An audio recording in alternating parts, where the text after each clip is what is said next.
วิธีសង្គ្រោះបឋមកំណត់ត្រាត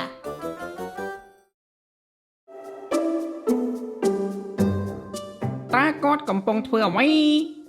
លោកគ្រូអ្នកគ្រូត្រូវរក្សាកំណត់ត្រារបួសនិងជំងឺដើម្បីកែលម្អសុវត្ថិភាពសាលារៀនការណែនាំសុខភាពនិងការអប់រំសុខភាពអូ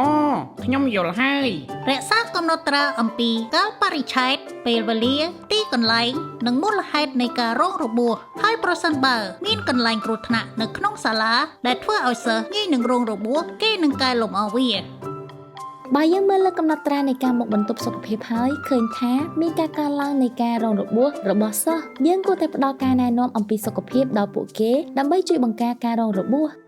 បើសិនសិស្សនៅមានរបួសឬជំងឺជាបន្តបន្ទាប់យើងត្រូវផ្ដល់ដំណឹងដល់ឪពុកម្ដាយឲ្យបានដឹងពីស្ថានភាពរបស់សិស្សនោះ